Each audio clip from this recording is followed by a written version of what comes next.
दोस्तों स्टडी 91 के YouTube channel में आप सभी का बहुत बहुत स्वागत है। और आज दोस्तों हम लोग साइंस की सीरीज को हल करने जा रहे हैं, जिसमें मैं आपके लिए कुछ स्पेशल क्वेश्चन लेकर आया हूं। ठीक है, तो साइंस की प्रैक्टिस सेट का ये बैच चल रहा है, बहुत ही इंपॉर्टेंट है। इस बैच में जितने भी क्वेश्चन आपको पढ़ाए जाते हैं वो कहीं ना कहीं आपकी परीक्षा पॉइंट ऑफ व्यू से बहुत इंपॉर्टेंट होते हैं। ठीक है, तो चलिए आज देखते हैं कि आज आपके लिए कौन कौन से खास प्रश्न है। वैसे आज संडे था, इस वजह से मैं थोड़ा सा लेट हूं। ठीक है, वैसे संडे को दोस्तों मैंने सीरीज फैसला किया था कि नहीं चलाऊंगा, बट मैंने सोचा कि यार कि अभी थोड़ा समय खाली हो गया हूं तो क्यों ना बच्चों को कुछ दे दिया जाए। ठीक है, इस वजह से सीरीज आपको प्रोवाइड की जा रही है। ठीक है, तो पढ़ते रहिए और आराम से एंजॉय करते रहिए। आज हमारा 8वां सीरीज चल रहा है। जिन लोगों ने पहले की सीरीज नहीं देखी, मैं चाहूंगा पहले वाली सीरीज जरूर से देखिएगा। क्यों?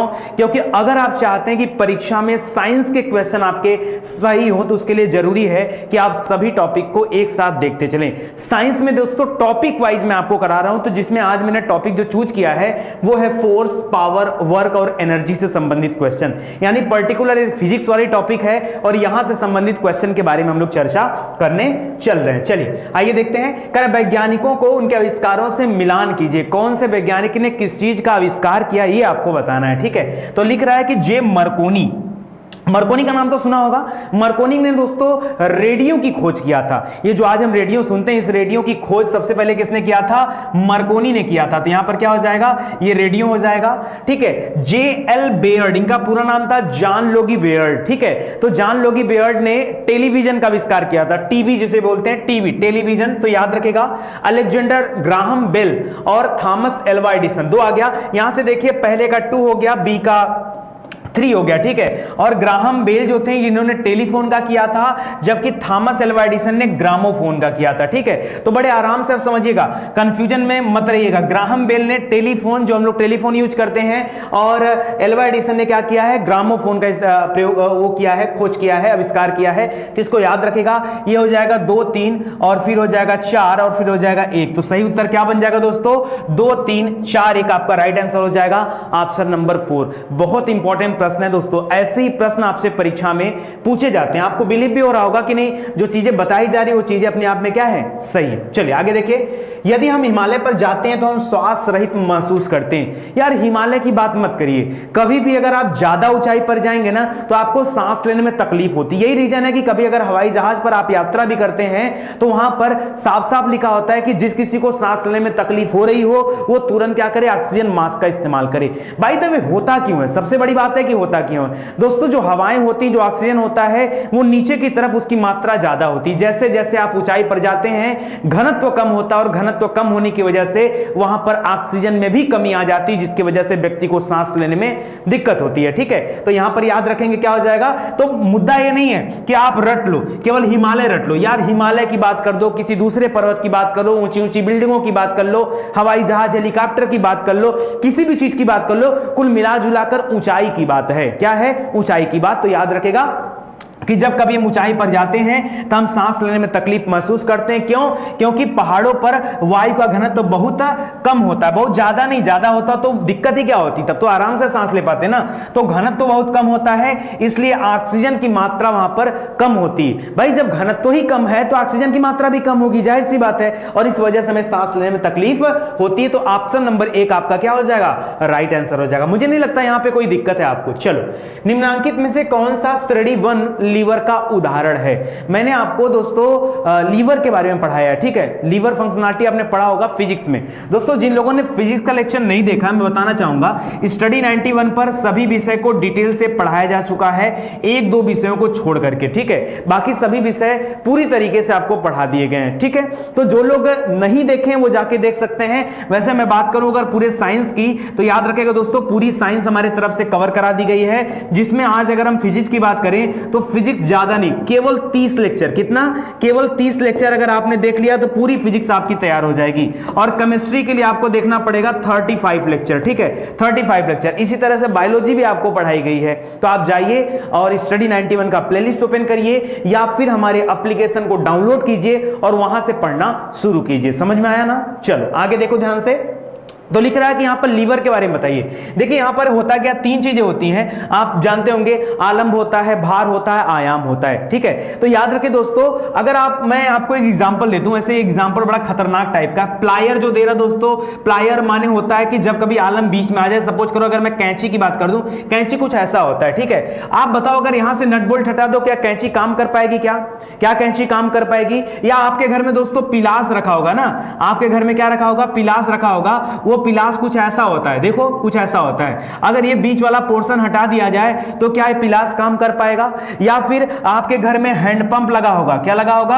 हैंडपंप लगा होगा, ठीक है। ये हैंडपंप क्या किससे जुड़ा होता है? ऐसे नल बना होता है, इससे जुड़ा होता है, और ये यहां से चलाया जाता है। तो यहां से देखिए जुड़ा होता है, आप यहीं से एक नट बोल्ट लगाओ तो उसी पे हैंडपंप पे काम करता है। अगर ये नट यहां से हटा लिया जाए तो क्या ये काम करेगा? नहीं काम करेगा। ये दोस्तों प्लायर के उदाहरण हैं। ये कंडीशन 1 होता है श्रेणी 1 में, जो उत्तोलक होते हैं उसमें एग्जांपल के रूप में यहां पे प्लायर बोल सकते हैं। सरौता नहीं होगा, क्यों? क्योंकि जो सरौता होता है सुपारी काटने के काम आता है। मैं बताना चाहूंगा सरौता में ये फंक्शनलिटी क्या हो जाती है? चेंज हो जाती है। देखिए सरौता कुछ इस प्रकार का होता है, ठीक है, कुछ ऐसा होता है, ठीक है। तो यहां पर ये वाला जो पोर्शन है ये एक साइड में आ गया है। या अगर मैं चिमटे की बात कर दोस्तों, चिमटा आपके घर में कुछ ऐसा होता है, यहां पे भी ये साइड में होता है। तो इसको बोलते क्या है? इसको बोलते हैं आलम, ठीक है। याद रखिए जब कभी आलंब भार और आयाम के बीच में आ जाता है, भार और आयाम के बीच में आ जाता है, तो लीवर 1 का उदाहरण कहलाता है वो, जैसे कि प्लायर, ठीक है। तो याद रखिएगा इसमें कैंची हो गया, हैंडपंप हो गया, पिलास हो गया, ये सब जो है ये श्रेणी 1 के उदाहरण हैं। तो आप जाके देखिए, वहां पर मैंने डिटेल से आपको पढ़ाया है कि किस किस कंडीशन में क्या क्या हो सकता है। चलो आगे बढ़ते हैं। क्रायोजेनिक इंजनों का प्रयोग निम्नलिखित में से किसमें होता है? आपने कई बार सुना होगा क्रायोजेनिक इंजन के बारे में। वैसे ज्यादातर लोग इसका उत्तर जानते हैं, मुझे पता है इसका उत्तर आप लोगों को पता है कि रॉकेट प्रौद्योगिकी में क्रायोजेनिक इंजन का इस्तेमाल किया जाता है। बट अगर एक लाइन में मैं आपसे और पूछूं कि भाई ये क्रायोजेनिक इंजन में होता क्या है, ठीक है, क्रायोजेनिक इंजन में होता क्या है, तो सिंपल तरीके से बताऊं दोस्तों, तो पहले के समय में क्या होता था कि रॉकेट में, भाई रॉकेट को अगर स्पेस में जाना है तो उसको तो ईंधन चाहिए ना। जैसे आपकी गाड़ी को ईंधन चाहिए होता है, वैसे रॉकेट को भी ईंधन चाहिए। अब कितना पेट्रोल उसमें भर दिया जाए, कितना डीजल, कितना मिट्टी का तेल डाल दिया जाए, या कितनी बैटरी लगा दिया जाए कि वो स्पेस में चला जाए। स्पेस यहां है, स्पेस कितनी दूर है, तो उतने दूर जाने के लिए उसको कितने ईंधन की जरूरत पड़ेगी। तो इसलिए पहले जो रॉकेट होते थे वो बहुत भारी भरकम होते थे, और जब रॉकेट भारी भरकम हो जाएगा, क्या उड़ पाएगा यार, वो कितना दूर उड़ के जा पाएगा। इसीलिए दोस्तों बनाया गया क्रायोजेनिक इंजन। क्रायोजेनिक इंजन में एक टेक्नोलॉजी होती है जिसमें अति निम्न ताप पर वहां पर प्रोडक्ट यानी ईंधन को यहां पर भरा जाता है, और उसी टेक्नोलॉजी को क्रायोजेनिक इंजन कहा जाता है। पहले भारत क्रायोजेनिक इंजन नहीं बनाता था, लेकिन बाद में रूस की सहयोग से भारत ने अपने स्वदेशी प्रणाली के तहत पर क्रायोजेनिक इंजन बनाना शुरू कर दिया। पहले भारत केवल रूस से परचेज करता था क्रायोजेनिक इंजन को, अब जाकर के भारत क्रायोजेनिक इंजन बनाने भी लगा है, ठीक है।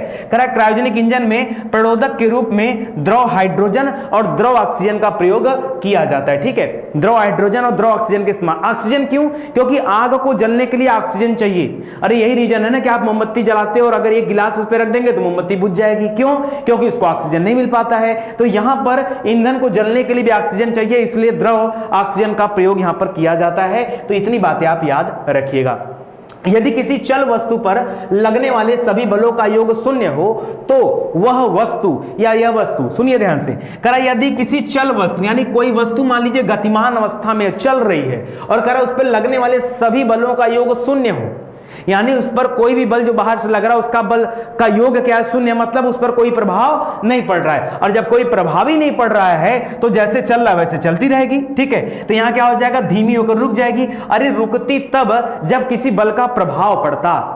गलत कर रहा हूं कि सही कर रहा हूं? जब किसी बल का प्रभाव पड़ता है, जब किसी बल का प्रभाव ही नहीं पड़ रहा है तो गति की दिशा कैसे बदलेगी? नहीं बदलेगी, समान रूप से त्वरण करती रहेगी। यार चलने में त्वरण की क्या जरूरत है? सतत वेग से चलती रहेगी। यह आपका सही उत्तर हो जाएगा। इस तरह के प्रश्न जब आपसे परीक्षा में पूछे जाते हैं तो बहुत लोग कंफ्यूज हो जाते हैं, वो जरूरत से ज्यादा सोच ले बैठते हैं, ठीक है। सिंपल चीज मैं आपको बता रहा हूं कि कोई चीज एक सतत वेग से चल रही है, अगर उस पर कोई बाहरी बल नहीं लगेगा तो क्या उसको रुकना, उसका स्पीड बढ़ना घटना कोई प्रभाव पड़ेगा? नहीं, वो जैसे चल रहा है वैसे सतत चलती रहेगी जब तक कोई बाहरी प्रभाव ना पड़ जाए। तो ऑप्शन नंबर डी यहां पर राइट आंसर हो जाएगा, ठीक है।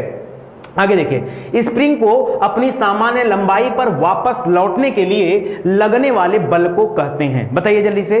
स्प्रिंग को अगर अपनी सामान्य, जैसे स्प्रिंग क्या होता है, उसको खींच के छोड़ देंगे तो स्प्रिंग क्या होता है, ठीक है, ऐसे क्या करता है, मूव करता रहता है। तो उसको अपने सामान्य लंबाई पर वापस आने के लिए लगने वाले बल को क्या कहा जाता है, तो उस बल को नाम दिया जाता है प्रत्यास्थ प्रत्यानयन बल। क्या बोलते हैं, प्रत्यास्थ प्रत्यानयन बोला जाता है। ठीक है, इसको ध्यान दीजिएगा, ऑप्शन नंबर डी यहां पर राइट आंसर हो जाएगा। बहुत ज्यादातर लोग स्प्रिंग बल बोलते हैं कि यार स्प्रिंग में लग रहा है तो उस बल का नाम है स्प्रिंग बल। नहीं, स्प्रिंग बल नहीं है, उसका नाम है प्रत्यास्थ प्रत्यानयन बल। ठीक है, यह बल दोस्तों रबड़ की कंडीशन में भी लागू होता है। रबड़ होता है ना, उसको भी खींच के छोड़ देते तो उसके साथ भी ऐसा होता है। तो कई सारी चीजों में लागू होता है प्रत्यास्थ प्रत्यानयन बल, इसको आप जरा ध्यान दीजिएगा। मैं कुछ और भी आपसे कहना चाहता हूं दोस्तों, आजकल यूट्यूब ने हमारी लाइव क्लासेस रोक दिया है, तो ऐसे में आपका सहयोग चाहिए।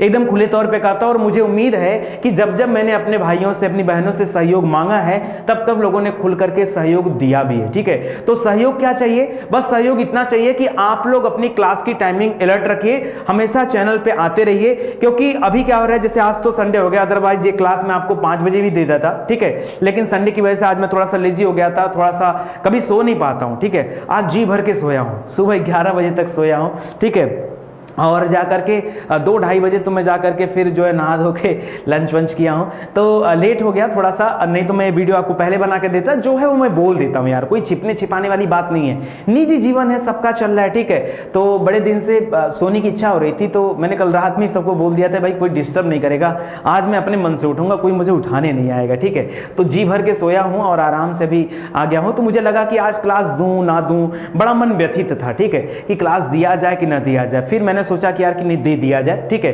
5 बजे की क्लास अगर 5 बजे नहीं जा पाएगी, ठीक है, 5:30 बजे चली जाएगी, 6 बजे चली जाएगी, लेकिन बच्चों को कुछ मिलेगा तो, ऐसा तो नहीं होगा ना कि नहीं बच्चों को कुछ नहीं मिला, तो कुछ ना कुछ मिलेगा ना। इस वजह से मैंने क्लास कर लिया। अदरवाइज क्लास की टाइमिंग मैं कोशिश करूंगा कि बराबर बनी रहे। एक दिक्कत और मेरे साथ हो जाती है, क्या होता है कि अगर मैं खाली टीचिंग में रहता ना, तो आराम से, मुझे क्या कोई जिम्मेदारी बहुत खास नहीं है, 3-4 क्लास यूट्यूब पर और 1-2-3 क्लास जो है पेड क्लास जो चल रहा है अभी दिल्ली पुलिस का, वहां लेना रहता है। ठीक है, तो अभी उसके लिए जो है वीडियोज अपना काम चलता रहता है, एक दो क्लास ही वहां रहता है, बाकी पूरा टाइम हमारा यूट्यूब पे ही रहता है। लेकिन इसके अलावा बहुत सारा टाइम दोस्तों एडमिन सेक्शन पर देना पड़ता है, वेबसाइट पर देना पड़ता है, एप्लीकेशन पर देना पड़ता है, जो आपके लिए नई नई चीजें बनाई जा रही है उसको देना पड़ता है। दूसरी बात है कि मैं अपने कंटेंट खुद तैयार करता हूं, अगर ये मुझे कोई दूसरा बना के देता ना, ठीक है, तो ऐसे मेरे पास 10 लोग हैं, 10 लोगों में से किसी को बोल देता है कि भाई एक काम करो, क्वेश्चन दे दो, मैं पढ़ा दूं, लेकिन वो काम मैं नहीं करता, मैं क्वेश्चन खुद से कलेक्ट करता हूं। ठीक है, और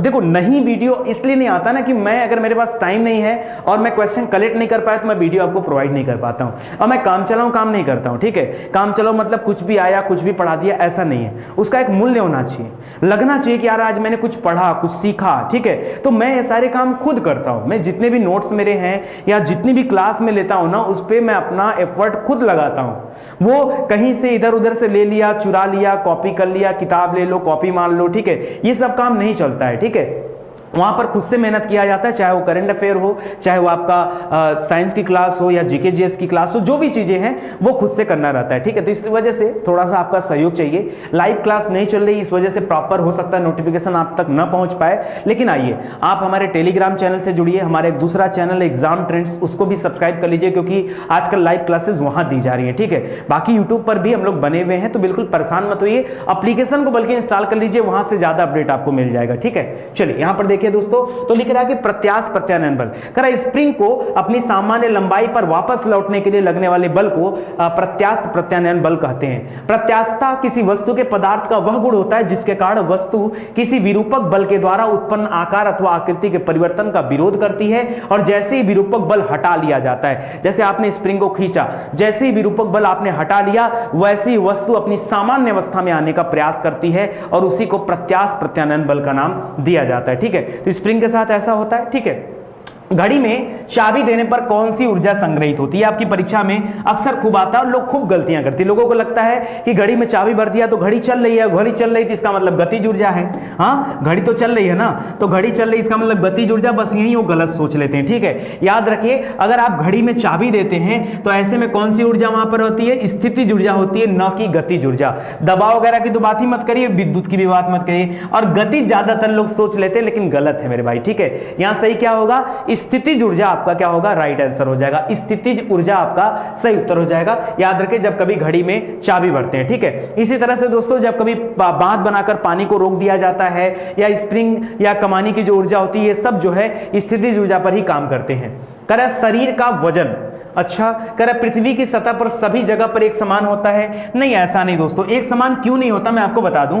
एक तो पृथ्वी का आकार एकदम गोल नहीं है, ठीक है। अगर आप जानते हैं पृथ्वी का आकार गोल है तो ये आप गलत सोच रहे हैं। पृथ्वी कैसी है दोस्तों, तो गोलाभ है, यानी ऊपर और नीचे क्या है, चपटी है, ठीक है। तो अगर मैं केंद्र यहां मान लूं तो याद रखिए विषुवत रेखा अगर आप देखें यहां पर गई है, तो यहां पर जो विषुवत रेखा है, मतलब ये जो भूमध्य रेखा है, ये बीचों बीच से गुजरी हुई है। तो ये स्थान और ये स्थान, इसमें से आप देख रहे होंगे उत्तरी ध्रुव दक्षिणी ध्रुव नजदीक है, ठीक है। तो याद रखिए जो ध्रुवी वाले एरिया है वो नजदीक है, और जो नजदीक है उन पे गुरुत्वीय बल जो होता है वो ज्यादा लगता है, और यहां पर गुरुत्वीय बल कम लगता है। तो याद रखिए यदि कोई वस्तु हमारी भूमध्य रेखा पर है तो वहां पर गुरुत्वीय बल न्यूनतम होता है, और कोई वस्तु अगर ध्रुवों पर है तो वहां पर गुरुत्वीय बल अधिकतम होता है। क्यों? क्योंकि पृथ्वी का आकार गोलाभ है।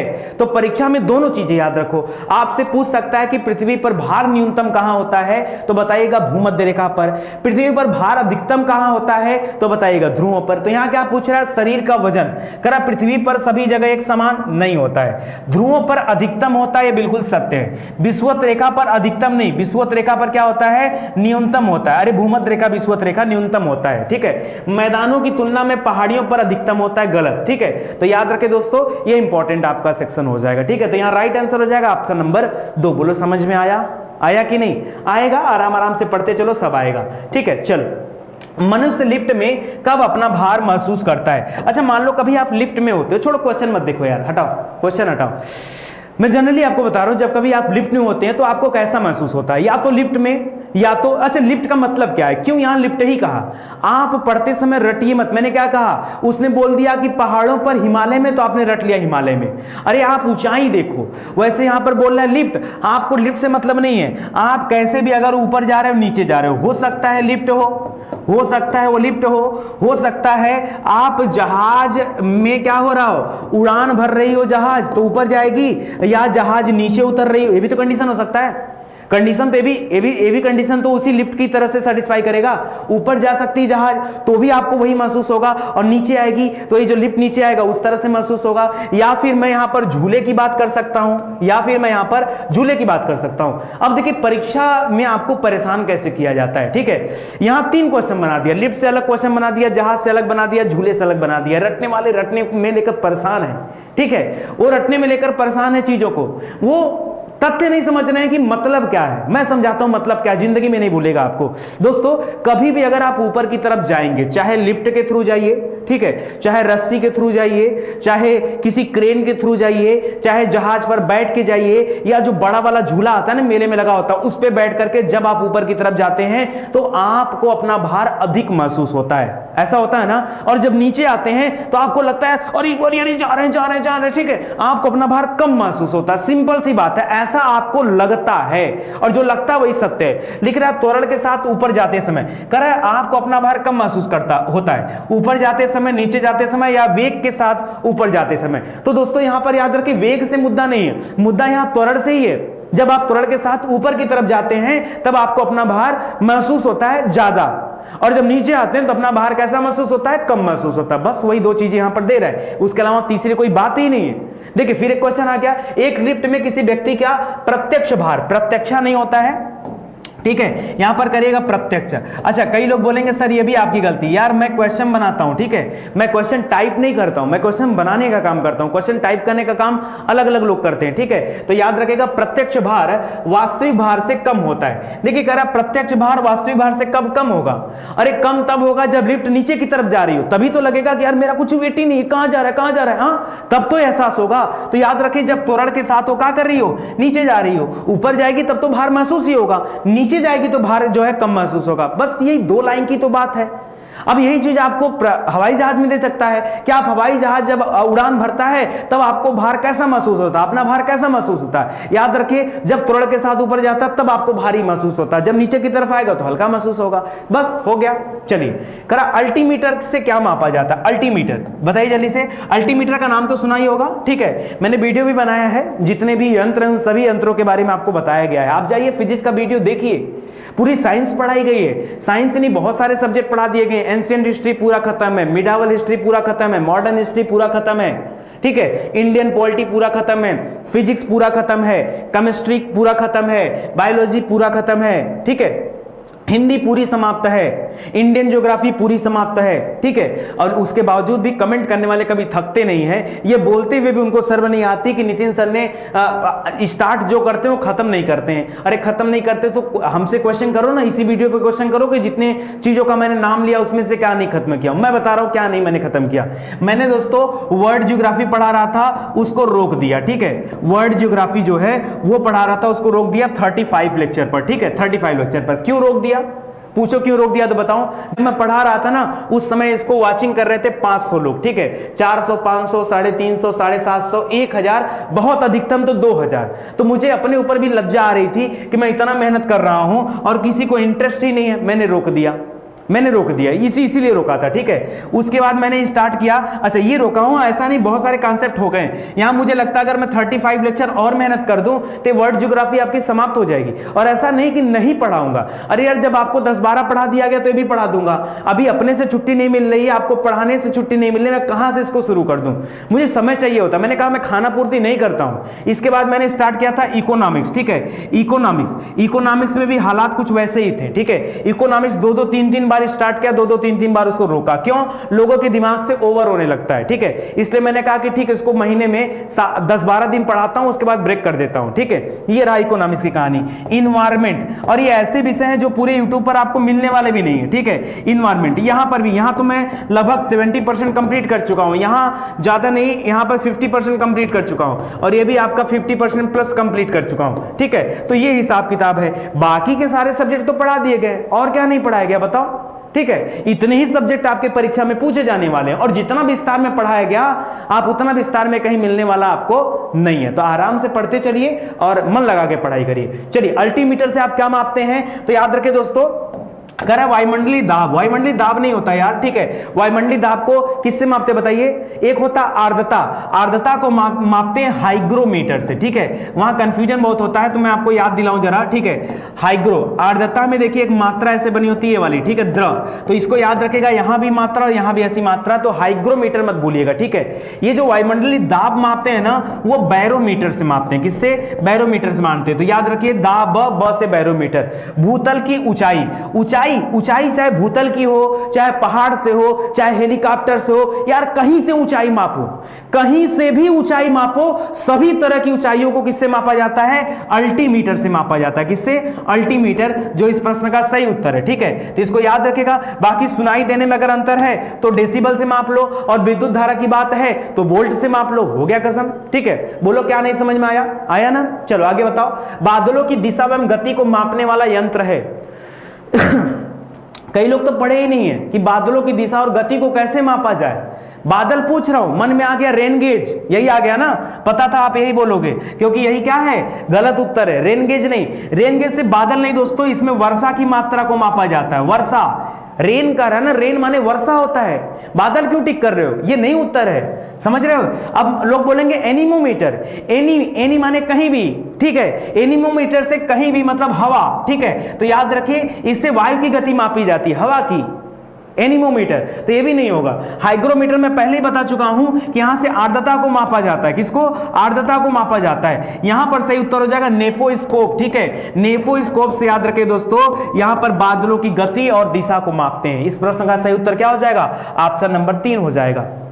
जिस किसी भाई बंधु को लगता हो कि उनका विषय कमजोर है साइंस, वो अलर्ट रहे। शाम को 5 बजे अलर्ट रहे मेरी तरफ से। मेरी क्लास आगे पीछे हो जाती, क्षमा चाहता हूं, बहुत प्रयास करता हूं, कर नहीं पा रहा हूं, ठीक है। आप मन लगा के पढ़ते जाइए, इससे ज्यादा कुछ कह नहीं सकता हूं मैं, ठीक है। इससे ज्यादा कुछ कर नहीं सकता हूं, तो आराम से पढ़ाई करिए, ठीक है। ज्यादा आपत्ति दर्ज करने से अच्छा है कि बढ़िया से पढ़ा जाए, ध्यान दिया जाए, ठीक है। आगे देखिए, पिंड का भार शून्य नहीं होगा। अच्छा, पिंड का भार शून्य नहीं होगा, शून्य नहीं होगा, ठीक है। पृथ्वी के केंद्र पर, अच्छा, पृथ्वी के केंद्र पर शून्य नहीं होगा। स्वतंत्र गिरने के दौरान अंतरागहिक अंतरिक्ष में किसी घर्षणहीन सतह पर। हाँ यार, एक बात बताओ दोस्तों, यहां बात कर रहा भार की, अरे वेट की बात कर रहा, वेट। और भार का कोई भी संबंध किससे नहीं होता? घर्षणहीन सतह से। भाई घर्षणहीन सतह से भार का क्या लेना देना? हाँ, कोई है? तो कह रहा है पिंड का भार शून्य नहीं होता। याद रखिए, घर्षणहीन सतह पर उसको कोई लेना देना नहीं, यहां पर शून्य नहीं होता, बाकी की जगह पर परिवर्तित होगा, ठीक है। तो याद रखिएगा, फर्क पड़ेगा और अन्य जगहों पर, यहां से कोई मतलब नहीं है। प्रतिदिन 8 घंटे जलाने पर 100 वाट के 10 लैंपों की मासिक खपत कितनी होगी? अगर मान लीजिए क्या कर रहा है, कह रहा है 100 वाट के बल्ब हैं आपके पास, 100 वाट के क्या हैं आपके पास? बल्ब रखे हुए, ठीक है। 100 वाट के बल्ब रखे हुए हैं, बल्ब भी नहीं बनाने नहीं आ रहा है, ठीक है। आता है यार, मेरा आर्ट बड़ा अच्छा था एक ज़माने में, मैंने वॉल पेंटिंग खूब किया था, ठीक है। मैं वैसे शिशु मंदिर का स्टूडेंट रहा हूँ, ठीक है, और गोरखपुर से मेरी पढ़ाई हुई है, तो गोरखपुर में सरस्वती शिशु मंदिर सूरज कुंड में है, ठीक है, वहाँ का मैं स्टूडेंट रहा हूँ और वहाँ पर मैंने खूब सारी पेंटिंग किया हुआ था, ठीक है। तो कुछ ऐसा होता है ना, ठीक है, चल, चाहे जैसा भी होता दोस्तों, ठीक है। मान लीजिए यहां पर 100 वाट का एक बल्ब है और 10 बल्ब आपको जलाना है। कितना? 10 बल्ब जलाना है। 10 बल्ब जलाना है मतलब 1000 हो गया, ठीक है। बस खाली कुछ करना नहीं होता, सीधे गुणा कर लो, 1000 हो गया। बस 1000 लेके बैठ जाओ अपनी तरफ, ठीक है। यहां पे कह रहा है कि 8 दिन जलाना है। अब 8 दिन, अब 1000 का गुणा अगर 8000 में करोगे ना, तो याद रखिए यूनिट पता चलती है। 1000 हमेशा लेके चलना है। अब अगर 2 घंटे जला देते तो 2 यूनिट हो जाता, 3 घंटे जला देते तो 3 यूनिट हो जाता। आप 8 घंटे जला रहे हो मतलब 8 यूनिट आप खर्चा कर रहे हो। कितना कर रहे हो? 8 यूनिट खर्चा कर रहे हो, ठीक है। तो ये पूछा, और अगर 8 यूनिट खर्चा कर रहे हो तो याद रखिए 30 दिन में, एक दिन में 8 यूनिट हो गया ना, तो 30 दिन क्यों? क्योंकि आपसे पूछा मासिक खपत, 30 दिन में कितना खर्चा होगा? तो 8 त्रिक 24 यानी 240 यूनिट की खपत होगी। और आपसे ये पूछा था, अगर यही बोल देता कि मान लीजिए 5 रुपया पर यूनिट खर्चा है, ठीक है, 5 रुपया पर यूनिट, तो क्या करते? इसी 240 यूनिट में 5 रुपया गुणा कर देते। क्यों? क्योंकि यही तो आपको पे करना है। हाँ, तो 5 0 0, 5 चौका 20 को 0 80 लगा दो कि 5 गुना 10 2 12, यानी 1200 रुपया आ जाता। समझ में आ रहा है? 1200 आ जाता। इतनी सिंपल सी कैलकुलेशन है, इसमें कुछ होता ही नहीं है।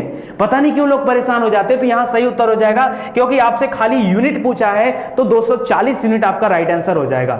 यांत्रिक ऊर्जा को विद्युत ऊर्जा में परिवर्तित करता है। कौन करता है? जल्दी से बताओ सोच के। यांत्रिक ऊर्जा को विद्युत ऊर्जा में कौन बदलता है? यांत्रिक को विद्युत में, यांत्रिक को विद्युत में। जनरेटर होता है ना, जनरेटर, हाँ, जनरेटर का दूसरा नाम होता है विद्युत जनित्र। कई सारे लोग जल्दीबाजी में जब इस तरह का प्रश्न आता है तो विद्युत मोटर टिक कर देते हैं। मोटर नहीं होगा, मोटर उल्टा काम करता है। मोटर, जो पानी वाला मोटर होता है, क्या करता है? ये विद्युत को लेता है और यांत्रिक में बदलता है। ये उल्टा चलता है। क्यों जल्दीबाजी में गलती करते हो? क्यों करते क्यों हो? बताओ ना। ये गलत होगा, ये नहीं होगा। आप ये बोलो, आप देखो, आप जैसे जो आपके घर में बड़ा वाला जनरेटर होता है ना, वो जनरेटर जब चलता है तो उसको विद्युत जनित्र बोला जाता है। उसी जनरेटर को अलग नाम दे दिया गया यार, टेंशन देने के लिए। तो विद्युत जनित्र क्या करता है? ये यांत्रिक ऊर्जा को ऐसे घूम घूम करके क्या करता है? विद्युत पैदा करता है और उसकी सप्लाई होती है, ठीक है। तो यहां विद्युत जनित्र ऑप्शन हो जाएगा, विद्युत मोटर नहीं होगा। इतने जल्दीबाजी में मत चलो कि एक्सीडेंट हो जाए, लड़ जाओ, गिर जाओ, खत्म हो जाओ। नहीं, ऐसा नहीं करना है। आराम आराम से क्वेश्चन को देखो, पढ़ो, समझो। देखो हर क्वेश्चन के पीछे क्या है? कुछ ना कुछ छिपा होता है। यहां सही उत्तर हो जाएगा ऑप्शन नंबर डी, यानी चौथा वाला ऑप्शन आपका राइट आंसर है। चलो आगे देखो, अगला प्रश्न दे रहा दोस्तों। अच्छा, यहां पर समय बताया जा रहा है। बार बार मैं आपको टाइम टेबल दे रहा हूं, हो सकता हूं मैं थोड़ा सा अपने टाइम टेबल से आगे पीछे रहूं, लेकिन आपको इसी टाइम पे तैयार रहना है। आपको इसी टाइम पे तैयार रहना। भाई पढ़ना आपको है ना। आप पूरी तरह से अगर डिपेंड हो जाओ, ठीक है, कि नहीं हमको हमारे समय पर विथ कंडीशन, ठीक है, विथ कंडीशन यहां पे नहीं मैं कुछ कर पाऊंगा, मैं मजबूर हो जाता हूं। ऐसा नहीं कि मैं काम नहीं करता हूं, मैं आपके लिए बहुत सारे काम करता हूं। आप गिन नहीं सकते कि पर डे हमारे यहां पर कितने काम किए जाते हैं।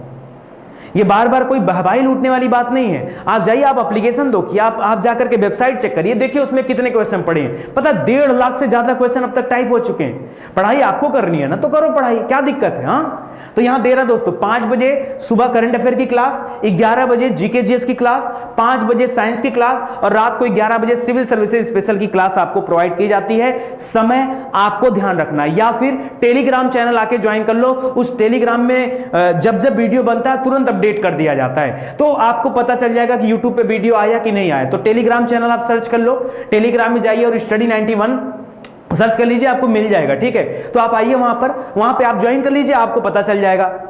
तो आपको YouTube के नोटिफिकेशन के भरोसे नहीं बैठना होगा। आगे देखिए, किसी वस्तु का संवेग, ठीक है, P बराबर mv होता है ना, किसी वस्तु का संवेग किस पर निर्भर करता है? तो एक बात बताओ, अगर P बराबर mv होता है, क्या होता है? P बराबर mv होता है, m और v क्या? m मतलब द्रव्यमान, v मतलब वेग, हाँ ठीक है, वेलोसिटी। तो यहां पर याद रखिए, कह रहा केवल द्रव्यमान पर निर्भर करता है, नहीं, केवल लगा के गड़बड़ कर दिया। द्रव्यमान पर निर्भर तो करता है लेकिन केवल द्रव्यमान पर नहीं। कह रहा द्रव्यमान पर निर्भर नहीं करता, गलत है। द्रव्यमान और वेग दोनों पर निर्भर करता है, ये सही है, और केवल वेग गलत है। क्यों? क्योंकि फार्मूला ही क्या होता है यहाँ, P बराबर mv, इसका फार्मूला ही होता है। ठीक है, तो याद रखिए संवेग बराबर क्या होता है? द्रव्यमान गुणे वेग। ठीक है, तो इसको याद रखिएगा, उसी के गुणनफल को संवेग कहा जाता है। ठीक है, तो इसको याद रखिएगा। अरे वेग में द्रव्यमान से गुणा कर दिया, संवेग निकल गया, उसका तो नाम ही था वेग, संवेग। ठीक है, तो संवेग में स लगा हुआ, स के साथ जोड़ दीजिए द्रव्यमान, तो द्रव्यमान गुणे वेग बराबर संवेग हो गया, P बराबर mv। निम्न में से किसमें गतिज ऊर्जा नहीं है? जिसमें गतिज ऊर्जा नहीं है वो आपको बताना है, जिसमें गतिज ऊर्जा नहीं है। ठीक है, इसके पहले घड़ी में चाबी भरा जा रहा था, मैंने कहा स्थितिज ऊर्जा वहां होता है ना, तो गतिज ऊर्जा। चली हुई गोली, अब गोली अगर रफ्तार में चल चुकी है तब तो भाई गतिज ऊर्जा तो वहां पे ही है। अरे गोली चल जाए, अब क्या तोप से कोई बड़ा गोला निकल जाए, कोई मिसाइल निकल जाए, रॉकेट निकल जाए, ये सब वही ऑप्शन है। बैट गेंद खेल लो, गेंद आपके बल्ले से टकराकर गेंद जा रही है, तो जा रही गेंद तो गई, गतिज ऊर्जा चल रहा है। और आपसे पूछा कौन सा गतिज ऊर्जा नहीं है? बहता हुआ पानी। और जब पानी बह ही रहा है, चाहे नदी में बह रहा हो, चाहे कहीं बह रहा हो, आपके टुल्लू पंप से बह रहा हो, आपके ट्यूबवेल से बह रहा हो, कहीं से बह रहा हो यार, हाँ, तो इसमें भी गतिज ऊर्जा है। अरे रोक देते तो स्थितिज ऊर्जा होती है, आप बात बना के पानी को रोक देते, अब स्थितिज ऊर्जा, अब बह रहा है तो गतिज ऊर्जा, तो ये तो गतिज है। कह रहा चलता हुआ हथौड़ा, हथौड़ा ले दनादन हथौड़ा मारे पड़े हो तो क्या गतिज ऊर्जा है। लिख रहा है खींचा हुआ धनुष, अभी खींचे हो, छोड़े नहीं हो, छोड़ देते तो आ जाता गतिज में, अभी खाली खींचे हो, और जब खींचे होते हो तो स्थितिज ऊर्जा वहां पे होती है, यहां पे गतिज ऊर्जा नहीं होती। ऑप्शन नंबर 4 यहां क्या हो जाएगा? सही उत्तर हो जाएगा।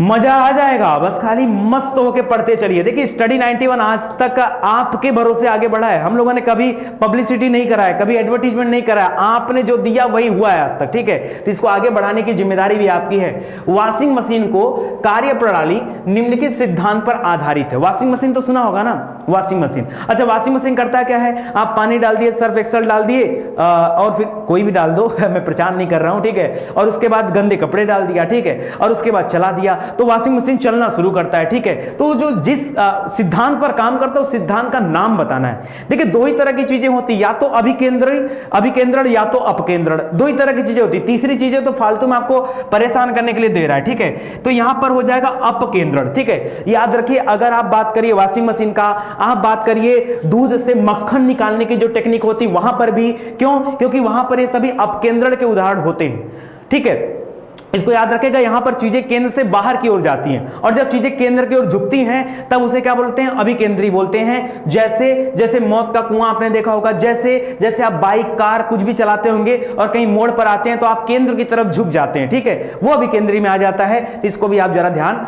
दीजिएगा। ठीक है, चलिए, कह रहा है एक साइकिल चालक जब मोड़ लेता है तब अंदर की तरफ लटकता है। अरे साइकिल लेके जाओ, बाइक लेके जाओ, कार लेके जाओ, कुछ भी लेके जाओगे, लटकोगे अंदर की तरफ ही, उल्टा लटक के नहीं। अरे भाई अगर इस तरफ मुड़ दिए तो मोड़ ही नहीं पाओगे हैंडल, तो लटकोगे, ऑटोमेटिक आपकी बॉडी कहां बैलेंस होगी? अंदर की तरफ होगी। जबकि कार चालक उसी मोड़ पर बाहर धकेलता हुआ महसूस करता। साइकिल से जाओगे तो अंदर जाएगा, कार से जाओगे तो बाहर की तरफ फेंकता हुआ महसूस करता, लेकिन गाड़ी मुड़ी हुई रहती तब भी। तो ऐसा क्यों होता है? लिख रहा है कार साइकिल से भारी है।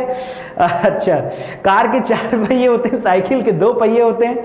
साइकिल सवार और कार चालक दोनों ही केंद्रीय बल महसूस करते हैं। यार सिंपल सी बात है, यहां पे केंद्रीय बल होता है और उसी के थ्रू ऐसा होता है। साइकिल चालक मुड़ इसलिए जाता है क्योंकि साइकिल का जो अवस्था होता है, एक तो साइकिल हल्की है, ऊपर से साइकिल 2 पहिए पे है, ऊपर से जब साइकिल चालक मुड़ता है तो उसके बॉडी भी अपने आप क्या हो जाती है? मुड़ जाती है। जबकि कार में बैठा व्यक्ति वो भी मुड़ता है कार के साथ, लेकिन वो अपने आप को बाहर जाता हुआ महसूस करता है, ठीक है। तो यहां पर याद रखिएगा ऑप्शन नंबर 3 आपको राइट आंसर हो जाएगा।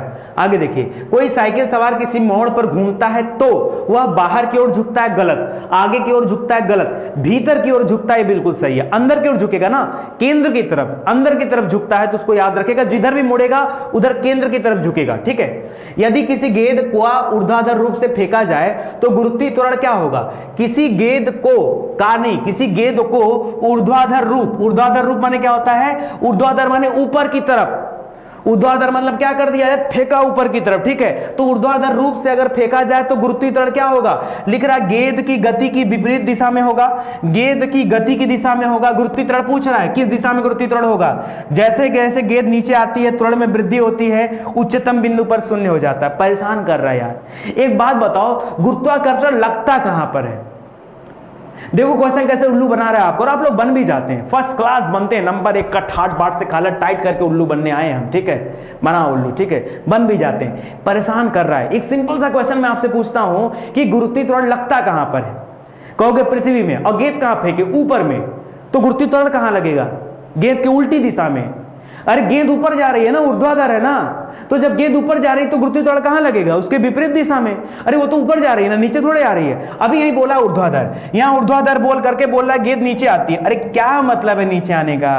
ऊर्ध्वाधर की कंडीशन पूछ के नीचे का उत्तर बता रहा है, गलत है, ऐसे ही गलत दे दिया है। उच्चतम बिंदु पर शून्य का कोई मतलब नहीं है। गेंद की गति की दिशा में होगा, असंभव। गेंद फेंको ऊपर तो गुरुत्वाकर्षण ऊपर लगेगा, ये तो ऐसे ही गलत है। तो यहां क्या होगा? गेंद की गति की विपरीत दिशा में गुरुत्वीय त्वरण लगता है। हो गया। कहते हो आता नहीं, सब आता है आपको, आप बहुत चालाक आदमी हो, खाली झूठ मूठ का बेवकूफ बनाते हैं। करा अश्व यानी घोड़ा, यदि एकाएक आप घोड़े बैठे हैं तब तो घोड़ा चल दिया, और चल दिया तो धड़ाम से क्या हो गया? गिर गए, ठीक है भाई। ऐसा क्यों हो गया? क्योंकि जब आप घोड़े पे बैठे थे तो आपके शरीर का निचला हिस्सा ये घोड़े के शरीर से टच में था, तो उस पर जब जैसे ही घोड़ा चला वैसे आपका शरीर तो आगे की तरफ मूव किया, लेकिन ऊपर का हिस्सा स्वतंत्र था, इसलिए आप पीछे की तरफ हो गए और गिर गए। यही होता है ना। अरे घोड़ा चला लो, आप बाइक में बैठे हो, अचानक कोई एक्सीलेटर खींच दिया तब भी तो वही हो जाएगा। आप साइकिल में बैठे, पीछे से कोई धक्का मार दिया तो भी तो हो जाएगा। कोई घोड़ा कहानी थोड़े है। ऊंट पे बैठेंगे तो नहीं होगा, तो भी होगा। हाथी पे बैठेंगे तो नहीं होगा, वहां भी होगा। तो बात वही है। करा एकाएक चलना प्रारंभ करते तो अश्वारोही के गिरने की आशंका होती। क्यों? क्योंकि वहां पर लिख रहा है जड़त्व आगुण, द्रव्यमान संरक्षण का नियम, विश्राम जड़त्व और गति का तीसरा नियम। दोस्तों याद रखिए, यहां मुद्दा आ जाता है विश्राम जड़त्व का। विश्राम जड़त्व मतलब अभी तक तो विश्राम था, रुका हुआ था, तो ये हमारा नीचे का धड़ है वो टच में है, तो जैसे वो गतिमान होता है वैसे वो भी गतिमान हो जाता है, लेकिन शरीर अपने आप को स्थिर महसूस करती है, तो शरीर वहीं रहना चाहती है, जबकि कमर आगे जाना चाहता है। अब कमर आगे जाएगा और पीठ पीछे रहेगी, तो जाहिर सी बात है आप तो गिरोगे ही। आप तो राहु केतु तो हो नहीं कि मुंडी रुकी गई धड़ चला गया, हाँ ठीक है। तो ऐसे में विराम जड़त्व याद रखेगा, यहाँ राइट आंसर हो जाएगा। 2 किलोग्राम तथा 4 किलोग्राम के दो पिंड ए और बी एक को जो है 100 मीटर की ऊंचाई से गिराया जाए तो क्या होगा?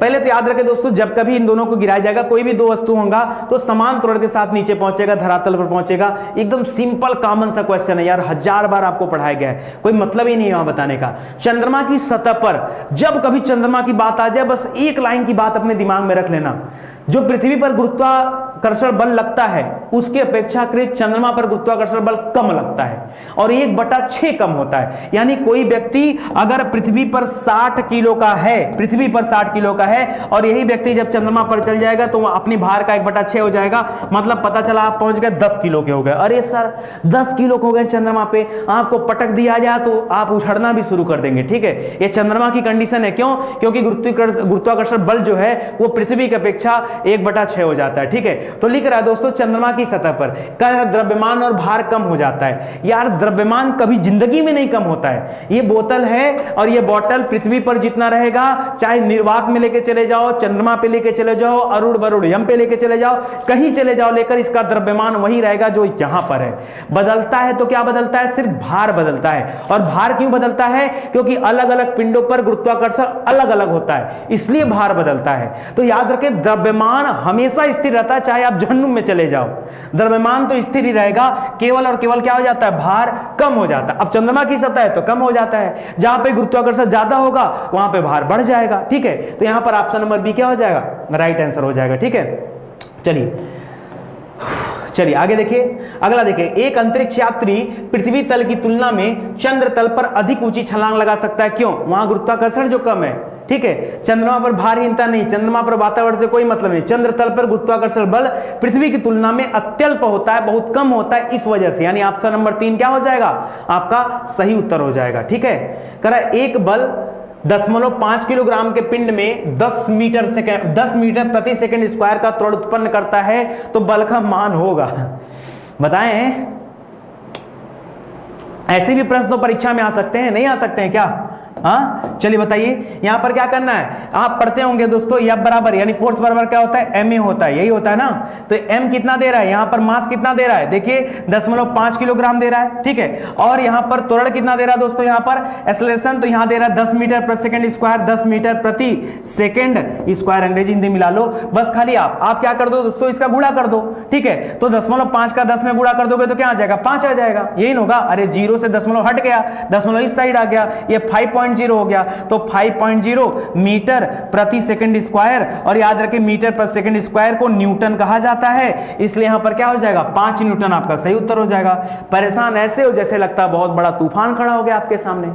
मेहनत करोगे तब समझ में आएगा। आप मुझे देखो, कल्पना करो कि नितिन सर के लिए बोलना कितना आसान होता है यार, कि पढ़ा दीजिए सर, और एक इंसान कैसे अपने दिमाग में सारी बातें रख के पढ़ा रहा है, सारी बातें। आपको लगता है नकल मार के पढ़ा रहे हैं क्या? अरे ये सब बातें दिमाग में होनी चाहिए, आंख बंद करके बोलेंगे ना तब भी बोल देंगे हम सारी बातें।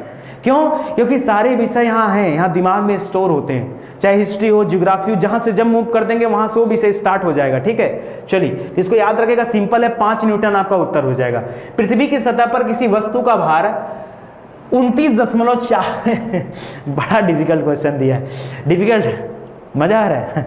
कुछ नहीं डिफिकल्ट है यार, बच्चों वाला क्वेश्चन है, डिफिकल्ट करते हो। लिख रहा 29.4 न्यूटन है, उसका द्रव्यमान कितना होगा? बताइए उसका द्रव्यमान कितना होगा, ठीक है, उसका द्रव्यमान कितना होगा। अच्छा एक बात बताओ दोस्तों, यहां सिंपल दे दिया 29.4, अरे कुछ नहीं, यहां भी देखो द्रव्यमान पूछ रहा है, ठीक है, और सब कुछ दे दिया है। यहां पर 29.4 दे दिया है, 29.4 न्यूटन दे दिया है, और द्रव्यमान पूछ लिया है। तो एक काम करो ना, सीधे सीधे आप भाग दे दो गुरुत्वाकर्षण बल से, 9.8 से भाग दे देखो, ठीक है, उत्तर निकल जाएगा, ठीक है। कितना आ जाएगा बताइए, कितना आ जाएगा? 8 त्रिक 24, दशमलव हटा लीजिए ना, एक के बाद दशमलव लगाए, सीधे 294 डिवाइड बाई 98 कर लीजिए ना। अब तो निकाल लीजिए, 8 त्रिक 24 और ये 9, ठीक है, यहां डिवाइड करिए, आपका उत्तर आना चाहिए, ठीक है। बहुत सिंपल, इसमें कुछ है नहीं, ठीक है। तो यहां पर देखिए 3 आएगा, 9.8 का डिवाइड दीजिए, 3 आ जाएगा, और ये आपका द्रव्यमान निकल जाएगा। सिंपल है, F बराबर m ही लगाओ ना, बस खाली पक्षांतर करना है इनको। आगे देखिए, न्यूटन प्रति किलोग्राम मात्रक है, न्यूटन प्रति किलोग्राम मात्रक किसका है दोस्तों? ये भी एकदम आसान है, न्यूटन प्रति। अब देखिए न्यूटन आपको पहले से दे दिया, और प्रति किलोग्राम में मात्रक हो जाएगा त्वरण का, किसका? त्वरण का, ठीक है, एक्सेलरेशन का, त्वरण का हो जाएगा, ठीक है, न्यूटन प्रति किलोग्राम, ठीक है। तो इसको याद रखेगा। आगे देखिए, वह कौन सी निम्नलिखित में से वह कौन है जो एक सदिश राशि नहीं है, जो सदिश राशि नहीं है? समवेग, वेग, कोणीय वेग, द्रव्यमान। तो दोस्तों मैंने कहा था सदिश राशि नहीं है मतलब क्या है? सदिश राशि नहीं मतलब सीधे सीधे पूछ दो कि कौन सी अदिश राशि है। अरे जो सदिश नहीं होगा वो क्या होगा? वो अदिश होगा ना। अदिश मतलब ऐसा कौन है जिसमें दिशा की जरूरत नहीं होती है, केवल द्रव्यमान की जरूरत होती है। तो याद रखें दोस्तों, दिशा की जरूरत किसमें नहीं है? द्रव्यमान। द्रव्यमान में दिशा लेके क्या करोगे? द्रव्यमान में दिशा, किसी चीज को तौलना है और दिशा उसमें लेके क्या करोगे? अरे वेग संवेग के लिए दिशा होती है, द्रव्यमान के लिए थोड़े होता है। तो द्रव्यमान क्या हो जाएगा? ये अदिश राशि है। बाकी वेग संवेग कोणीय वेग क्या है? सब सदिश राशियां हैं। निम्नलिखित युग्मों में से भौतिक राशियों के समान विमीय सूत्र नहीं है। क्या पूछा? क्या पूछा? क्या पूछा? निम्नलिखित युग्मों में से कौन भौतिक राशियों के समान विमीय सूत्र नहीं है? आपको बीमा पढ़ाया गया होगा, इंश्योरेंस नहीं, फिजिक्स में बीमा होता है, होता बीमा। तो यहां बताना है किसका विमीय सूत्र समान नहीं है? बल एवं दाब का, कार्य एवं ऊर्जा का, आवेग एवं संवेग का, भार एवं बल का। अच्छा, ये तो निकालना पड़ेगा, निकालना पड़ेगा कि नहीं? चलो आओ निकालते हैं। मैंने आपको बीमा के लिए बताया दोस्तों कुछ फंक्शन। अगर दोस्तों यहां पे मैं बात कर दूं बल का, तो देखिए पहले आपको पता होना चाहिए कि बल का फार्मूला क्या होता है। बल में आप लिखते क्या हो? हमेशा लिखते हो ना नॉर्मली जो आप यूज करते हो बोलने में, किलोग्राम मीटर प्रति सेकंड स्क्वायर, ये बोलते हो ना, किलोग्राम मीटर प्रति। प्रति लगाने का मतलब ये जरूर लगाना, और सेकंड स्क्वायर, यही बोलते हो ना, किलोग्राम मीटर पर सेकंड स्क्वायर बराबर क्या हो जाता है, बल हो जाता है। अब देखो इसकी बीमा कैसे बनती है, किलोग्राम जिसको आप द्रव्यमान बोलते हो, ये द्रव्यमान है ना, ठीक है, मीटर ये दूरी का मात्रक होता है और सेकंड स्क्वायर ये समय के लिए होता है, ठीक है। तो देखो यहां पर क्या लेते हो, द्रव्यमान के लिए आप यम लेते हो, क्या लेते हो, ml, ठीक है, ml, ठीक है, ये इसके लिए हो गया। और यहां पर डिवाइड बाई टी स्क्वायर कर लिए। जब इसको ऊपर लेके आएंगे ना, क्योंकि भाग में है, जब कोई चीज भाग में होती है और उसको आप ऊपर लाते हो तो माइनस में हो जाता है, क्या हो जाता है, ml t -2 हो जाता है। कोई दिक्कत, इसको मैंने ऐसे लिख लिया।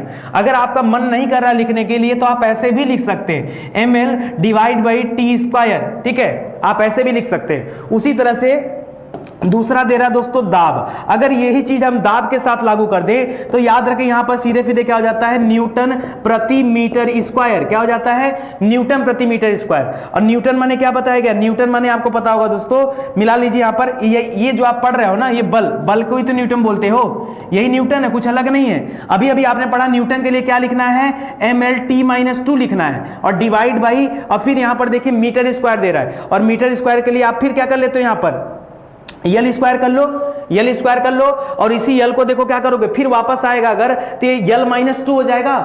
देखो ध्यान से, ये वाला यहां पे नोट करो, ml t -2, यहां देखो ml t -2 divide by L2।